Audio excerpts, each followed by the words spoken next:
వెండితెర మీద విలన్లని ఊరికే గాలిలోకి ఎగరేస్తూ ఫ్యామిలీ సెంటిమెంట్తో మనల్ని ఏడిపించే హీరోలు నిజ జీవితంలో కూడా అంతే ఆదర్శంగా ఉంటారనుకుంటే మనం పప్పులో కాలేసినట్టే.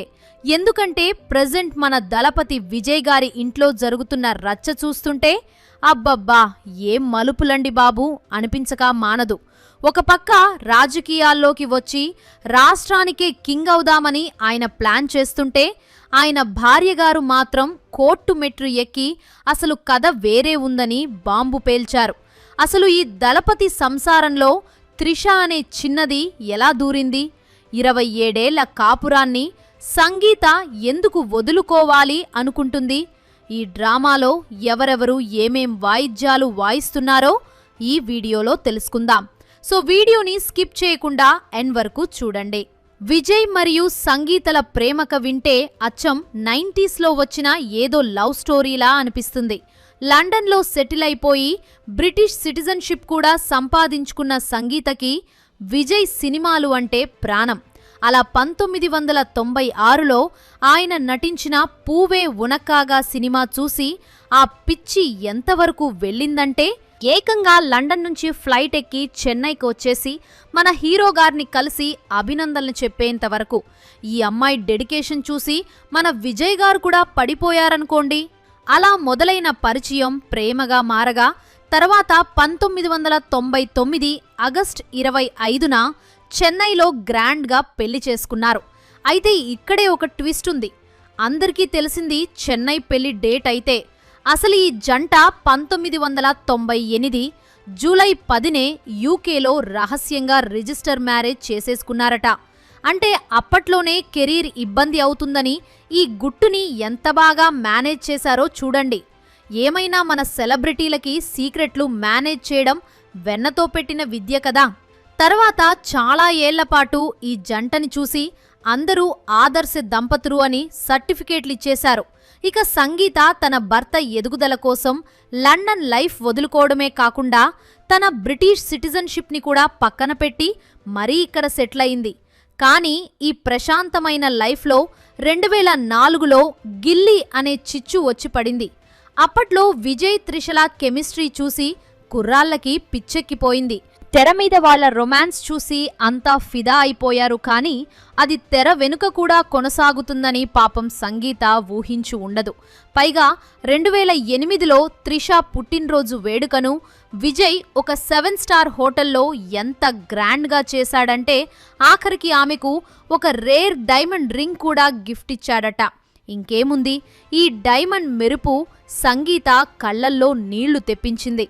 దీంతో అప్పట్లోనే ఈ గొడవ పెద్దదై విజయ్ తండ్రి ఎస్ఏ చంద్రశేఖర్ గారు ఎంట్రీ ఇచ్చి త్రిషను విజయ్ సినిమాల్లో తీసుకోకూడదని ఒక చిన్నపాటి బ్యాన్ కూడా విధించారట. ఇలా దాదాపు 15 ఏళ్ల పాటు త్రిషకు విజయ్కు మధ్య గ్యాప్ వచ్చింది.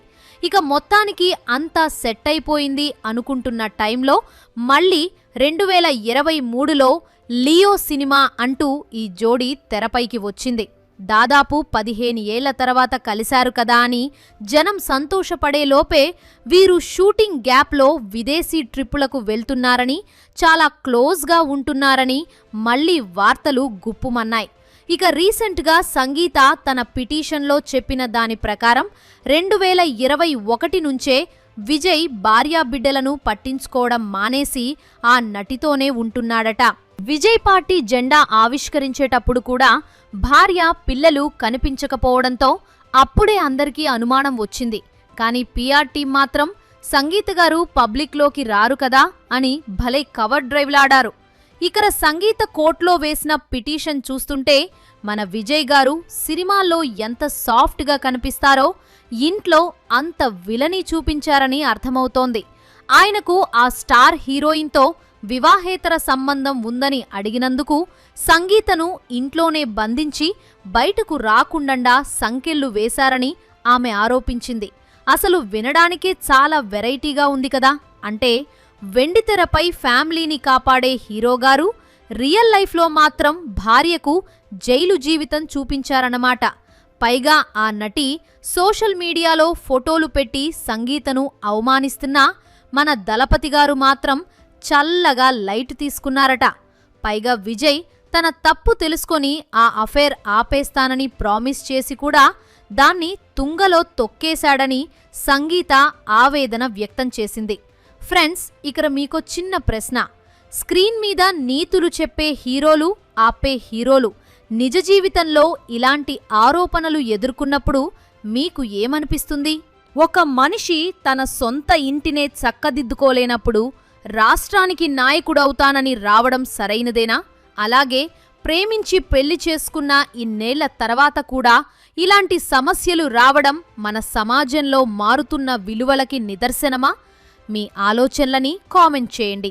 ఇక ఈ కథలో త్రిషగారి పాత్ర చూస్తే ఆమె కూడా ఏమీ తక్కువ తినలేదు. పాపం ఆమె తండ్రికి త్రిష సినిమాల్లోకి రావడం ఇష్టం లేక ఇల్లు వదిలి వెళ్ళిపోయారట. ఆ తర్వాత ఆమె అఫైర్ల లిస్టు చూస్తే ప్రభాస్, రానా, ధనుష్ ఇలా పెద్ద పేర్లే ఉన్నాయి. పైగా 2015లో నిశ్చితార్థం జరిగి కూడా అది క్యాన్సిల్ అవ్వడానికి ఆమె పాత సంబంధాలే కారణమని అప్పట్లో టాక్.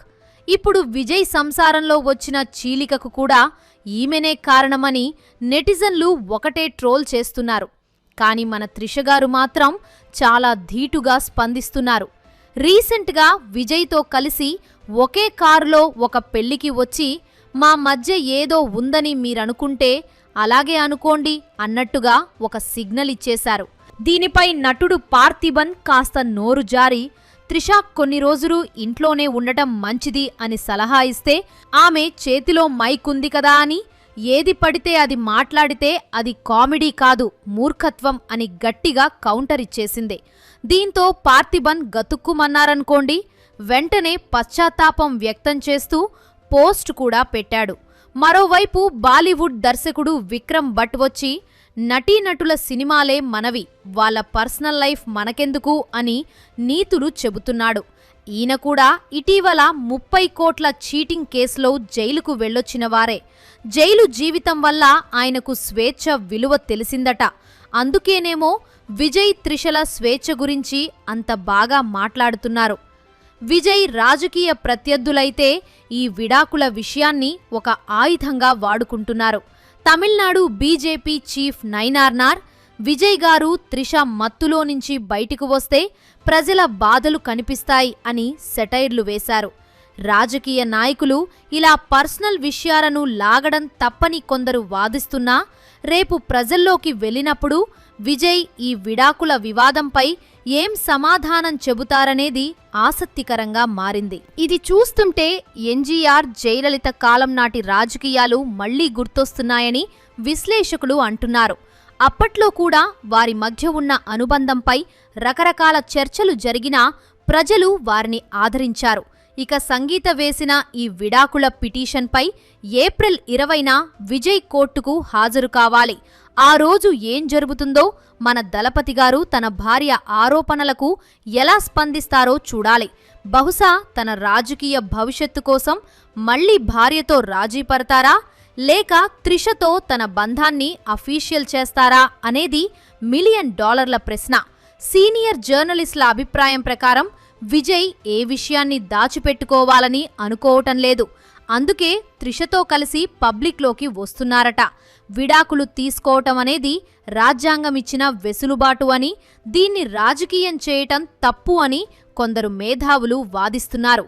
అయితే త్రిష మత్తులో విజయ్ బానిసయ్యాడని, అందుకే భార్యను కూడా లెక్క చేయటం లేదని విమర్శించే వారు కూడా ఉన్నారు. విజయ్ బాడీగార్డ్ అరుణ్ సురేష్ పెట్టిన ఒక ఇన్స్టా స్టోరీ కూడా ఇప్పుడు హాట్ టాపిక్ అయింది. అన్ని పుకార్లకు చెక్ పెట్టే సమయం వచ్చేసింది అని పెట్టి వెంటనే డిలీట్ చేయడం చూస్తుంటే ఏదో పెద్ద అనౌన్స్మెంట్ రాబోతుందని అర్థమవుతోంది. త్రిష కూడా విజయ్ పార్టీ తరపున ఒక నియోజకవర్గం నుంచి పోటీ చేసే అవకాశం ఉందని తమిళనాడు పత్రికలు కోడైకొస్తున్నాయి. ఇది నిజమైతే మాత్రం కోలీవుడ్ పాలిటిక్స్లో ఒక కొత్త శకం మొదలైనట్టే. చూస్తున్నారు కదా ఫ్రెండ్స్, సెలబ్రిటీల జీవితం మనం అనుకున్నంత కలర్ఫుల్గా ఏమీ ఉండదు. బయటికి రంగులు పూసుకుని కనిపించినా లోపల మాత్రం ఎన్నో కన్నీళ్లు, గొడవలుంటాయి. ఒక సూపర్ స్టార్ కూడా తన వ్యక్తిగత నిర్ణయాల వల్ల ఎంతటి విమర్శలు ఎదుర్కోవాల్సి వస్తుందో విజయ్ విషయంలో క్లియర్గా అర్థమవుతోంది. చట్టం ప్రకారం విడిపోయే హక్కు ఎవరికైనా ఉంది, కానీ ఆ నిర్ణయం ఒక పార్టీ ఇమేజ్ని ఎలా మారుస్తుంది అన్నదే ఇక్కడ పాయింట్. ఒక మనిషి వ్యక్తిగత జీవితాన్ని బట్టి వారి పనిని లేదా రాజకీయ కెరీర్ని జడ్జి చేయొచ్చా, లేక మన పని మనం చూసుకుని వారిని కేవలం ఒక నటుడిగానే చూడాలా? ఈ విషయంపై మీ అభిప్రాయమేంటో మాతో పంచుకోండి. మరిన్ని ఇంట్రెస్టింగ్ వీడియోస్ కోసం మా ఛానల్ను సబ్స్క్రైబ్ చేసుకోండి.